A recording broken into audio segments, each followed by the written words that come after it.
ಅಧಿವೇಶನ ಪ್ರಾರಂಭ ಆಗ್ತದೆ. ನಾಳೆ ನಾನು ಮೊದಲು ವಿಧಾನಸಭೆ ಸ್ಟಾರ್ಟ್ ಆದ ತಕ್ಷಣ ಎದ್ದು ನಿಂತು ಹೇಳ್ತೀನಿ ಸ್ಪೀಕರ್ ಅವ್ರಿಗೆ, ಮೊದಲು ಉತ್ತರ ಕರ್ನಾಟಕದ ಚರ್ಚೆ ತೊಗೋಬೇಕು, ತೊಗೋದೇ ಇದ್ದರೆ ಧರಣಿ ಮಾಡ್ತೀನಿ. ಅದಕ್ಕೆ ಟೈಮ್ ಫಿಕ್ಸ್ ಮಾಡೇಬೇಕು. ನಾಳೆ ಹಿಡಿದು ಉತ್ತರ ಕರ್ನಾಟಕ ಚರ್ಚೆಗೆ 2 ಗಂಟೆ ಟೈಮ್ ಫಿಕ್ಸ್. 3 ರಿಂದ 5 ಕೊಡ್ತಿರೋ, 5 ರಿಂದ 7 ಕೊಡ್ತಿರೋ, ಪ್ರತಿ ದಿವಸ. ಹೋಸಲೂ ಹಂಗೆ ಮಾಡ್ಯಾರ.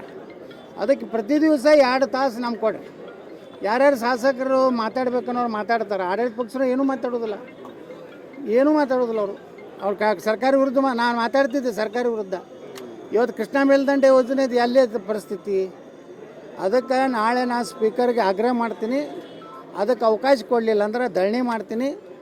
ನಾಳೆಯಿಂದಲೇ ಉತ್ತರ ಕರ್ನಾಟಕದ ಅಭಿವೃದ್ಧಿ ಬಗ್ಗೆ, ಬರೀ ಉತ್ತರ ಕರ್ನಾಟಕ ಅಷ್ಟೇ ಅಲ್ಲ, ಮೊನ್ನೆ ನಾವು ಕರಾವಳಿ ಕರ್ನಾಟಕದಲ್ಲಿಯೂ ಸಮಸ್ಯೆ ಅದಾವು, ಹಳೆ ಮೈಸೂರು ಭಾಗನಾಗ ಚಾಮರಾಜನಗರದಲ್ಲಿಯೂ ಸಮಸ್ಯೆ ಅದಾವೆ, ಕೋಲಾರದಲ್ಲಿ ಸಮಸ್ಯೆ ಅದಾವೆ. ಅದಕ್ಕೆ ಈ ಸಮಗ್ರ ಅಭಿವೃದ್ಧಿ ಸಲುವಾಗಿ ಚರ್ಚೆ ತೊಗೋಬೇಕಂತ ಹೇಳಿ ಒತ್ತಾಯ ಮಾಡ್ತೀವಿ. ತೊಗೋದೇ ಇದ್ದರೆ ಧರಣಿ ಮಾಡ್ತೀವಿ. ಸರ್, ಈಗ PPP ಹೋರಾಟಕ್ಕೆ ಒಂದು ಬಾರಿ ಈಗ ಆಲ್ರೆಡಿ CM ಭೇಟಿ ಆಗಲಿಕ್ಕೆ MB ಪಾಟೀಲ್ಗೆ ಕರ್ಕೊಂಡು ಹೋಗಿ ಭೇಟಿ ಆಗೋದು. ಮತ್ತೆ ಈ ಶಿವಾನಂದ ಪಾಟೀಲ್ ಇನ್ನೊಂದು ಬಾರಿ ಕರ್ಕೊಂಡು ಹೋಗ್ಲಿಕ್ಕೆ ರೆಡಿ ಮಾಡಿ. ಹೌದು, ಶಿವಾನಂದ ಪಾಟೀಲ್ ಕುಂಡ್ರಿಸಿದ ಗಿರಾಕಿಗಳ್ರವು. ಇವು ಗಿರಾಕಿಗಳು ಯಾರು ಕೊಡ್ಸಾರ? ಶಿವಾನಂದ್ ಉರ್ಫ್ ಹಚಡದ ಪಾಟೀಲ್, ಅವ ಕುಂಡ್ರಿಸಿದ್ದವು ಎಲ್ಲ ತಂದು. ಈ ಶಿವಾನಂದ ಪಾಟೀಲ್ ಆರೋಗ್ಯ ಮಂತ್ರಿ ಇದ್ದಲ್ಲ, ಯಾಕೆ ಅವಾಗ ಮೆಡಿಕಲ್ ಕಾಲೇಜ್ ಮಾಡಲಿಲ್ಲ? ಪ್ರಯತ್ನ ನಾನು ಬೇಕು. ML ಇದ್ದವ ಪ್ರಯತ್ನ ಪಟ್ಟೆ. ಒಬ್ಬ ಮಂತ್ರಿ ಆದವ ಏನು ಪ್ರಯತ್ನ ಪಡ್ತಾನೆ ರೀ? ಅವ್ನ ಕೈಗಿರ್ತದೆ. ಅಲ್ಲಿ ಡಾಕ್ಟರ್ ಸುಧಾಕರ್ ಚಿಕ್ಕಬಳ್ಳಾಪುರಕ್ಕೆ ಮೆಡಿಕಲ್ ಕಾಲೇಜ್ ಮಾಡಲಿಲ್ಲ, ಅವನು ಆರೋಗ್ಯ ಮಂತ್ರಿ ಇದ್ದರು. ಇವರು ಮಾಡಬೇಕಾಗಿತ್ತು ಶಿವಾನಂದ ಪಾಟೀಲ. ಅವ್ರಿಗೆ ಏನಾಗೈತೆ ಶಿವಾನಂದ ಪಾಟೀಲಿಗೆ? ಭಯ. ಎಲ್ಲರೂ ಯತ್ನಾಳ್ ಇದನ್ನು ಮೆಡಿಕಲ್ ಕಾಲೇಜ್ ತೊಗೊಂಡ್ರೆ, MB ಪಾಟೀಲ್ ತೊಗೊಂಡ್ರೆ ಇಡೀ ಜಿಲ್ಲಾ ಅವ್ರ ಕ್ರಿಪ್ನಾಗ ಹೋಗ್ತದೆ. ಭಯ ಪಾಪ. ಶಿವಾನಂದ ಪಾಟೀಲ್ ಅವ ಏನೋ ಸಂಘ ಸಂಸ್ಥೆ ಏನಾರು ಕಂಡು ಅದೇ ಡಿಸೀಸ್ ಬ್ಯಾಂಕ್ ಅಲ್ಲೇ ಹೊಡ್ಕೋತ ಕೂತಾನೆ. ಅಪ್ಪ ಮಗಳು ಮಗ ಎಲ್ಲರೂ ಕೂಡಿ ಬೆಣ್ಣೆ ತಿನ್ಕೋತ ಪ್ರಾಯಶಃ ಬಡಮಟ್ಟು ಅಂತ ಭಾವಿಸ್ತೇನೆ ಅಂತ ಭಾಷಣ ಹೊಡಿತಾನೆ. ಈ ಉಪವಾಸ ಕುಂಡ್ರಿಸೋನು ಇವನೇ. ದಿನ ಸಂಜೆ ಮುಂದೆ ಹೋಗಿ ಎಣಿಸಿ ಬರ್ತಾರೆ ಪಗಾರ. ಉದ್ದೇಶ ಏನು? ನೆಗೆಟಿವ್. MB ಪಾಟೀಲ್ ವಿರುದ್ಧ, ಯತ್ನಾಳ್ ವಿರುದ್ಧ ಇದೊಂದು ದೊಡ್ಡ ವಿಷಯ ತಿಳ್ಕೊಂಡು ನಾವು ಮೂರ್ಖದಾನ. ಶಿವಾನಂದ ಪಾಟೀಲ ಮೂರ್ಖ. ಈಗ ನಾನೇ ಸ್ವಂತ ನಮ್ಮದೇ ಮೆಡಿಕಲ್ ಕಾಲೇಜ್ ನಮ್ಮ ಸಂಸ್ಥೆದೇ ತೊಗೊಳಕತ್ತೀವಲ್ಲ. ನಾವೇನು ಆ PPP ಬೇಡ, ಸುಡ್ಗಾಡು ಬೇಡ. ಈಗೇನು ನರೇಂದ್ರ ಮೋದಿಯವರು ಈಜಿ ಮಾಡ್ಯಾರ ನಮಗೆ. ಹೌದು, 500 ಕೋಟಿ ಯಾಕೆ ಮಾಡಬಾರ್ದು? ಹೌದು. ನಮ್ಮ ಜಿಲ್ಲೆಯ ಜನರಿಗೆ ಅನುಕೂಲ ಆಗ್ತದೆ.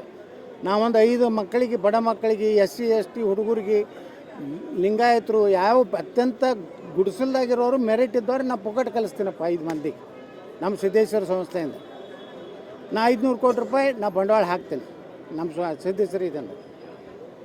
ಇಲ್ಲಿ ಸಾವಿರಾರು ಮಕ್ಕಳಿಗೆ ನಾನು ನೌಕರಿ ತೊಗೋತೀನಿ.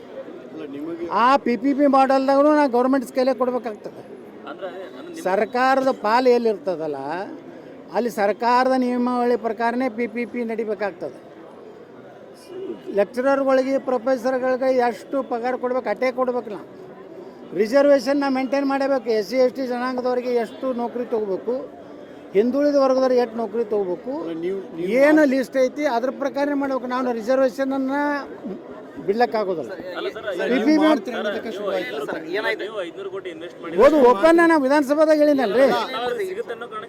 ಹೌದು ಸರ್, ಆರಂಭದಲ್ಲಿ ಏನಾಯ್ತು ಸರ್ PPP ಅಂದಾಗ ಯಾರು ಇದು ಮಾಡಲಿಲ್ಲ ಸರ್. ಇವಾಗ ಸದನದಲ್ಲಿ ಹೇಳಿದಿಲ್ಲ ಸರ್. ಅವಾಗ ನಾನೇ ಪ್ರಶ್ನೆ ಕೇಳಿದವ್ರಿ ಸದನದಾಗ.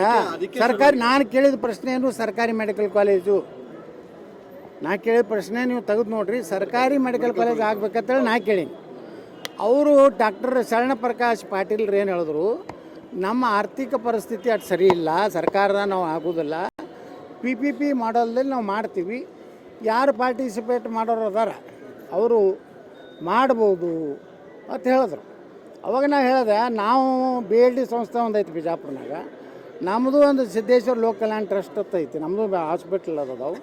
ನಾವು 500 ಕೋಟಿ ರೂಪಾಯಿ ಇನ್ವೆಸ್ಟ್ಮೆಂಟ್ ಮಾಡಿ PPP ಮಾಡಲ್ದಾಗಿದ್ರು ಬಿಜಾಪುರನಾಗ ಮಾಡಿದ್ರೆ ನಮ್ಮ ಸಾವಿರಾರು ಹುಡುಗರು ನಮ್ಮ ಬಿಜಾಪುರ ಜಿಲ್ಲಾದವ್ರು ನೌಕರಿ ಸಿಗ್ತಿತ್ತಿಲ್ಲ.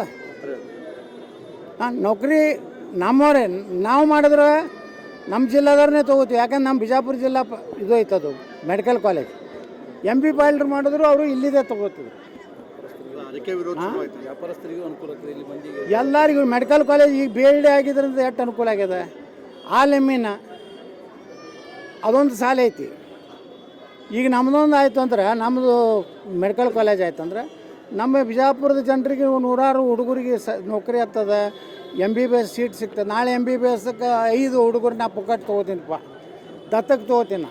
ಗುಡ್ಸಲ್ದಾಗಿರೋ 95% ಮಾಡಿದ ಹುಡುಗದಾನ, ಅವನಿಗೆ ಸಿಗೋದಿಲ್ಲ ಸೀಟು.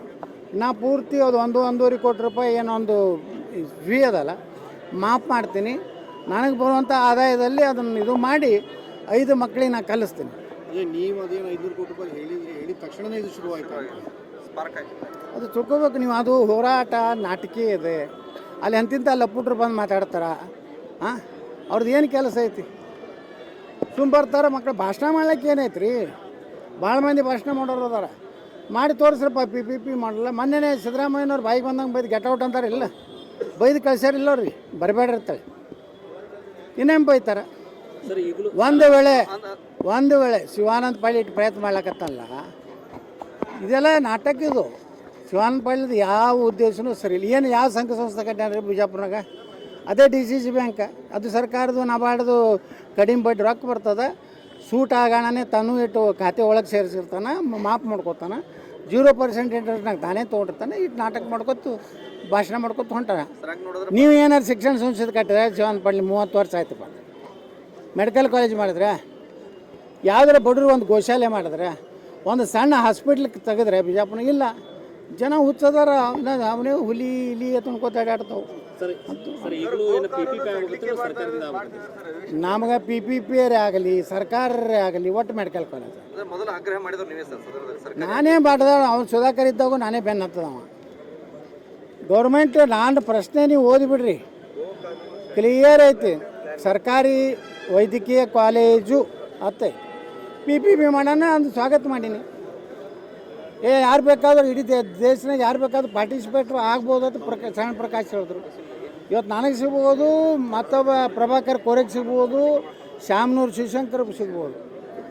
ಯಾರ್ದು ಹೆಚ್ಚು ರಾಜಕೀಯ ಪ್ರಭಾವ ಸಿಗ್ತದೆ. ಆದ್ರೆ ಅದು ಸಿಕ್ಕರೂ ಸಹಿತ ನಾವು ಒಂದು ಮೆಡಿಕಲ್ ಕಾಲೇಜ್ ಬೇರೆ ಮಾಡ್ಲಕತ್ತೀವಿ. ನಮ್ಮ ಮೆಡಿಕಲ್ ಕಾಲೇಜ್ ನಡೀತದೆ. ಅಲ್ಲಿ ನಾವು ಈಗಾಗಲೇ ಡಿಕ್ಲೇರ್ ಮಾಡಿ 5 ಬಡ ಮಕ್ಕಳಿಗೆ ನಾವು ಫ್ರೀ ಕೊಡ್ತೀವಿ. ಈಗ MB ಪಾಲ್ರೇನೋ ಕೊಡ್ಲಾಕತ್ತಾರ, ಹಂಗೆ ನಾವು ಕೊಡ್ತೀವಿ. ಹಾಂ ಸರ್, ಆರಂಭ ಹೋರಾಟ ಹೆಂಗಾಯ್ತು? ಆರಂಭ PPP ಅಂತ ಆಗಿತ್ತು. ಮೊದಲು ಅದೇನಂದ್ರೆ ಕೇಂದ್ರ ಸರ್ಕಾರದ ವಿರುದ್ಧ ಹೋರಾಟ ಅನ್ನೋ ರೀತಿ ಆಯಿತು. ಆಮೇಲೆ ಎಲ್ಲ ಪಕ್ಷದ ಅದಕ್ಕೆ ಇನ್ವಾಲ್ವ್ ಆದ ತಕ್ಷಣ ಅದು ಕೇವಲ PPP ಅನ್ನಂಗೆ ಆಯಿತು. ಅದು ನೀವು ಇನ್ವೆಸ್ಟ್ ಮಾಡ್ತೀರಿ ಅನ್ನೋ ಕಾರಣಕ್ಕೆ ಆಗಿದೆ ಅಂತ. ಮತ್ತೇನು ಮಾಡಬಾರ್ದ್ರೆ ನಾವು ನೀವು ಮಾಡ್ತೀರಿ ಅನ್ನೋ ಕಾರಣಕ್ಕೆ ವಿರೋಧ ಮಾಡ್ತೀವಿ. ಯತ್ನಾಳ್ ಇನ್ವೆಸ್ಟ್ಮೆಂಟ್ ಮಾಡ್ತೀನಿ ಅಂದಕೊಂಡು ಶುರುವಾಯಿತು ಹೋರಾಟ ಅಂತ.